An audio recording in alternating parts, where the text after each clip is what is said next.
Good morning, church. It is a magical time in Michigan. This is my favorite time of the year. I love the fall. This is a picture that I took just right outside. Maybe you saw that tree in the parking lot as you came in. I love seeing the changing color of the leaves, inhaling the brisk air, warming up with sweaters and hot cider, hot cocoa, enjoying fall festivals like the one we had just here a couple days ago, and posting pictures on social media that make all my friends down south very jealous. If you are joining us from down south, come here. It's great. I don't feel too bad because I know that in 6 months it will be April and it will still be snowing here. But that is not yet. Though the autumn does remind me that we are in a season of change. Summer is over and winter is on its way. The fall of 2014 was a time of transition for me and for my family. It was this week, 8 years ago, that I took my wife and 3-month-old son on a 9-hour road trip from Iowa to Michigan for a job interview with the Livonia Church of Christ that I think went really well. Not only did we meet many of you for the first time, but I got to show Blythe how amazing Michigan is in October. John thought it was just okay, but he was also a baby. So I think we can. John, do you love it here now? Yeah. Awesome. He loves it so much better than when he was 3 months old. We were very excited when I was offered the job a couple of weeks later, and I happily accepted. But it did mean having to say goodbye to our church in Ames, Iowa, where I had served as their minister for over 3.5 years. Westside Church of Christ is a small congregation with an average of attendance of like 30, 35, maybe 40 on a good Sunday. It doesn't have a lot of people, but they're good people who loved us, and we loved them back. They hired me when I was just 23 years old, and I had no idea what I was doing. But they helped me to gain confidence and to figure out my own voice.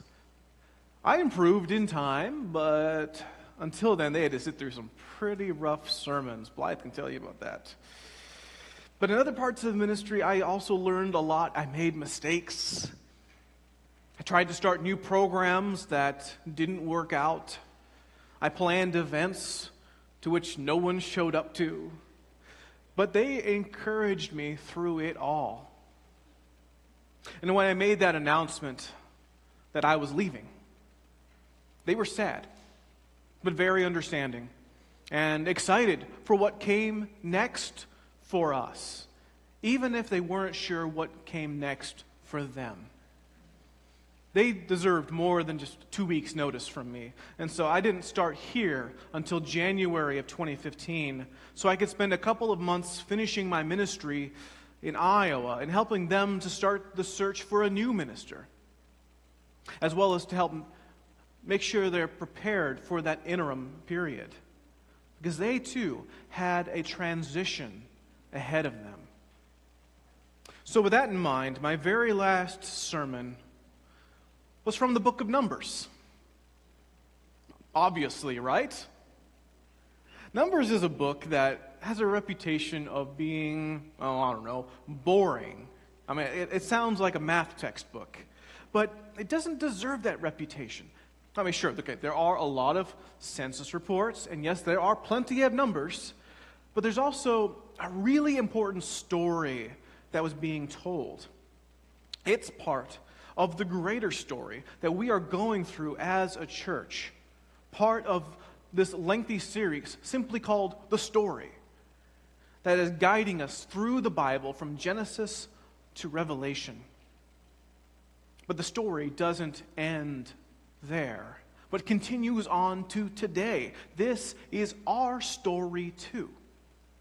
And having a better understanding of the overarching story of God and God's people helps us to know our place in it today. This is the story of the unknown. For Israel, as they left Egypt, there was a lot that they didn't know. Even if they had joyfully left that country after being liberated from slavery, they were still leaving their home of 430 years. By the end, it wasn't a great home, but it was all that they knew. God led them through the wilderness, providing them with quail and manna and water. And in response, the people complained about it. They grumbled a lot. They were known as a grumbling generation. Moses wasn't just their leader. Often he felt like a babysitter, dealing with tantrums and questions like, are we there yet?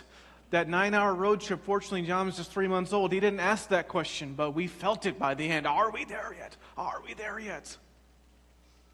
Moses had to deal with that for 2 years as they made their way through the wilderness of Sinai, taking that tabernacle that we talked about last week everywhere they went. The tabernacle was a visual reminder that everywhere they went, the presence of God went with them. Hundreds of thousands of free men, women, and children, a whole nation traveled through the wilderness until they finally reached the banks of the Jordan River. After walking for so long in that hot and dusty desert, they were standing at the southern border of Canaan, this land that was legend. With their very own eyes, they could see across the river their new home, the one that their grandparents had dreamed about while breaking rocks and hauling bricks under the hot Egyptian sun. And while at times the generations before them may have wondered if such a place actually existed, this fabled land of flowing with milk and honey, they were here at last. All they had to do was cross the Jordan. Easy, right? But the people didn't know what was on the other side of that river. They were excited, but they wanted to be careful and prepared. Before the entirety of their newly liberated nation entered the land, women and children and livestock and all, they wanted to know everything about it. And so, Numbers chapter 13, Moses sent out 12 spies to scope out the land, one from each tribe of Israel. Moses wanted a full report about everything related to Canaan. And so the 12 spies, they went out, surveying the land far and wide. They moved for several weeks, exploring to the north and to the south and to the east and to the west. Their reconnaissance was very thorough, learning all that they needed to know about this place that God had led them to. And when they eventually returned to Moses, there was a whole lot of intel to share with them. Never, in their wildest dreams, could they have imagined how Canaan would truly be. They returned to Moses bearing a single cluster of grapes that was so massive, it took 2 men to carry it on a pole between them. Now, think about this for a second. If you go down the street to Kroger, you'd be lucky to find a cluster of grapes the size of a softball. Can you imagine the look on Moses' face as he sees this pile of grapes so massive that one branch must have weighed at least 50 pounds? And with this, the spies give a full account of everything they saw. This was truly an amazing land, flowing with full and rich and fertile soil. And this was the fruit to prove it. They could grow their own crops here, do so easily with an abundance that never could have been done in Egypt. This, the spies said, truly is a land flowing with milk and honey, and it was awesome. But there was a catch. Because while this land was wonderful beyond belief, it wasn't empty. There were people living there, and they were not people to be trifled with. The spies reported them to be a powerful people with strong, fortified cities with massive walls protecting them. Cities like Jericho, which we'll read about next week. And these people were much stronger than them. And it would not be easy for a heavily armed and well-equipped army to overcome them, much less a fledgling young nation that had been traveling in the desert for 2 years. And to this, there must have been a great outcry from the people, a collective cry of frustration as their hopes and dreams were suddenly put into jeopardy. What were they to do now? But one of the spies, a man by the name of Caleb, spoke up in defense. And he told them, "We should go up and take possession of the land, for we can certainly do it." But before Caleb can continue on, several of the other spies argued against him, told them the reasons why they shouldn't go into the promised land. They said that their enemies were so powerful, they seemed like grasshoppers in their sight. So the story continues in Numbers 14, saying that that night, all the members of the community raised their voices and wept aloud. All the Israelites grumbled against Moses and Aaron.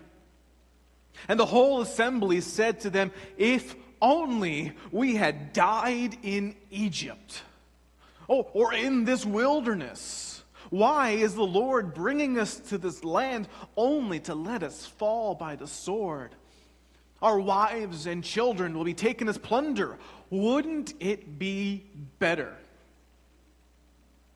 for us to go back to Egypt?" And they said to each other, "We should choose a leader and go back to Egypt." I have read this story many times, and every time my jaw drops at the audacity and absurdity of their plan. I mean, can you believe this? These people, after all they had seen and experienced, after everything they had been through in Egypt and since then, were seriously considering going back to Egypt. Instead of entering a land to call their own, they were packing up and going back to slavery.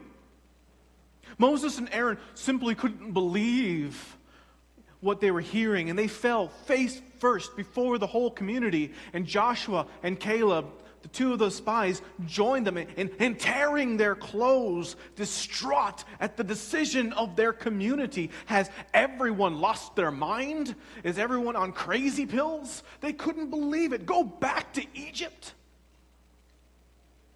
And so this is what they said in Numbers 4, verse 17. "The land that we passed through and explored is exceedingly good. If the Lord is pleased with us, He will lead us into that land, a land flowing with milk and honey, and will give it to us. Only do not rebel against the Lord, and do not be afraid of the people of the land, because we will devour them.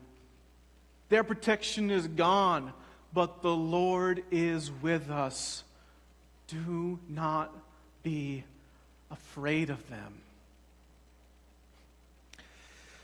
Well, the story continues as the Lord grows frustrated with God's people.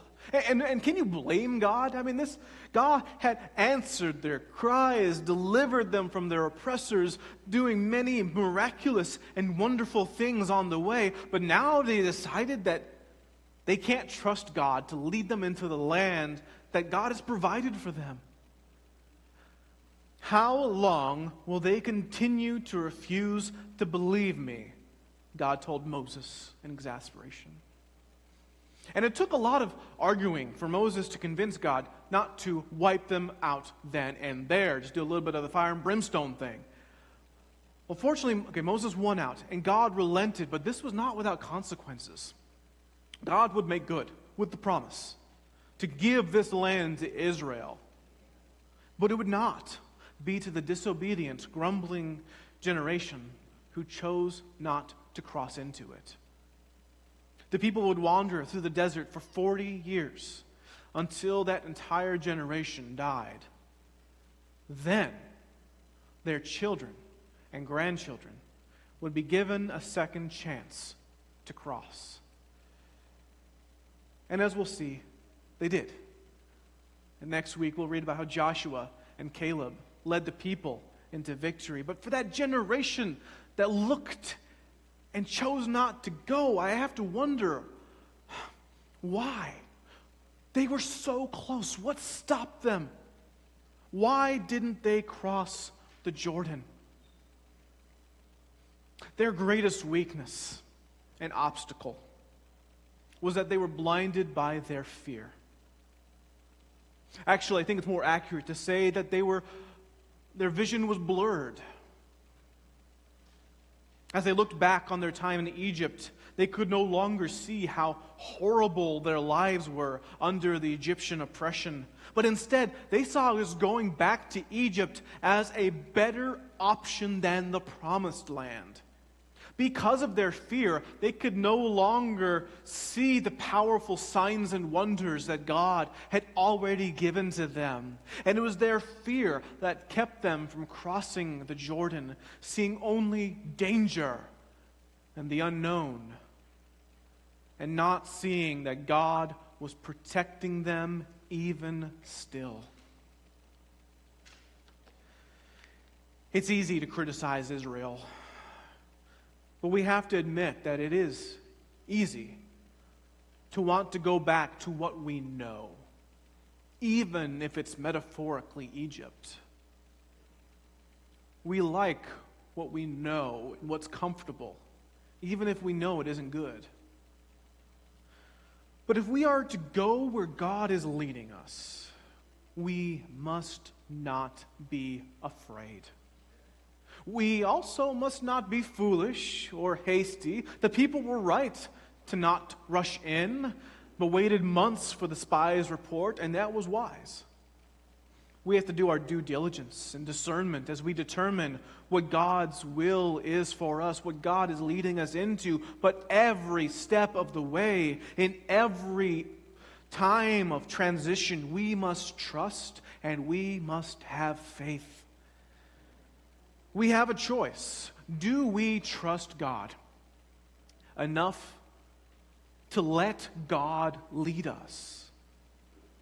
When we look to the future with God and what God's future is for us, God does not promise that it will be easy, but God does promise that it will be good.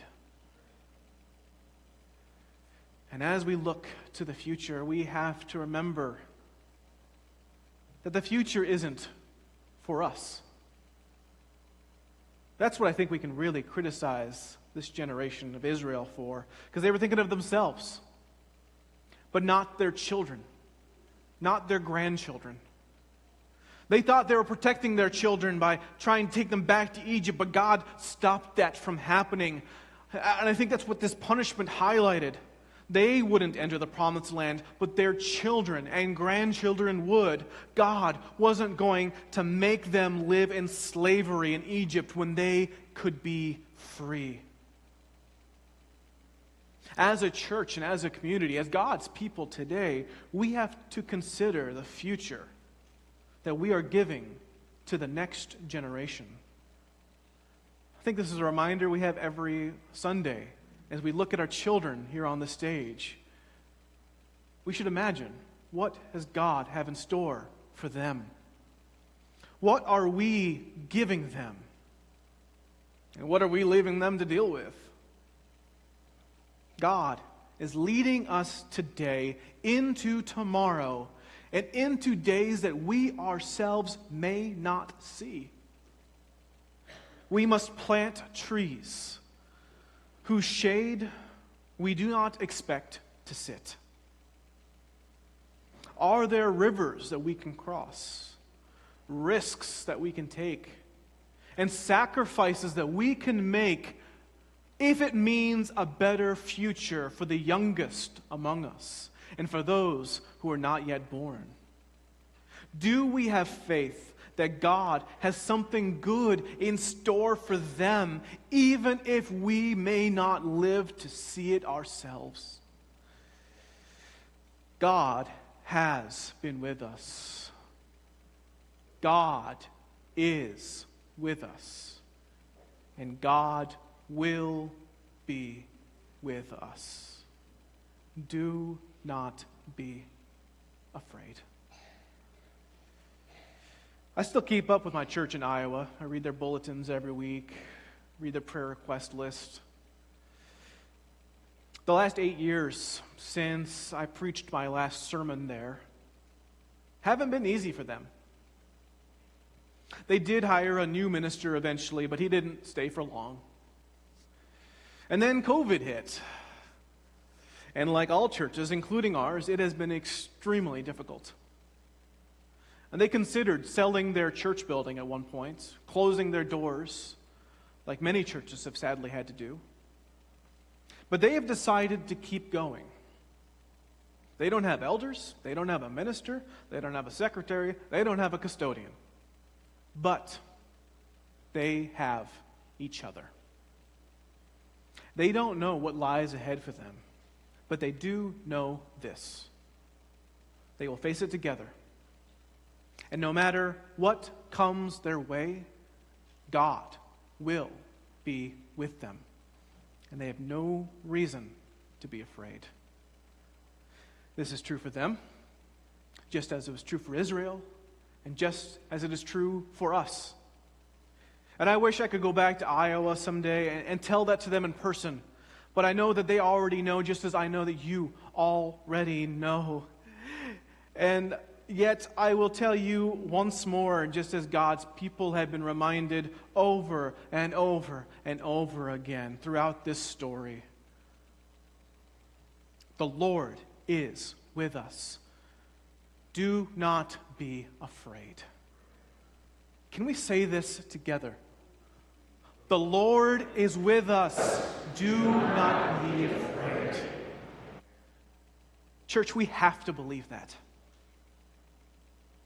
Maybe it is so that we have to cling to that truth in hope. It is the only way that we can do what God is calling us to do. It is the only way we can follow God into where God is leading us. And maybe it's hard for us to do this. Maybe it's hard for you to do this right now. But I want you to know that you are not alone. God has given you a community to journey alongside, and maybe you don't know what's ahead for you, but you are not alone and never will be. Together, we have to remember that if God weren't with us, we would not be here right now. We have made it through so many trials, so many struggles together, even long before we knew what a coronavirus was. And there is so much more that we do not know. And maybe what's ahead is even more challenging than anything we have ever faced before. And we don't know what that is. And that can paralyze us in fear. But through it all, may we never forget this blessed truth. The Lord is with us. Do not be afraid. For this is the gospel that we are preaching, and the good news that we are proclaiming, not just with our words, but with our lives. We are doing so with our trust in the God who is leading us. May the world know the goodness that God has in store for us and for them too. God has a good ending for our story. And for a world that is so cynical and so afraid, this is good news that they need to hear now more than ever. May they hear it. If you are here today and you want to know more about this hope that we are clinging to, let us know. We would love to tell you more about it. And if you'd like to be baptized today, just like our brother Tom was this morning, we would love to witness that. And if you are in need of prayer and encouragement and a listening ear, there are people here who can pray and listen and whom God can minister to you through. Let us know. You can find me, find one of our elders, one of our Stephen ministers. We will pray for you right now. And in all things, church, may God and God alone receive all glory and honor and praise.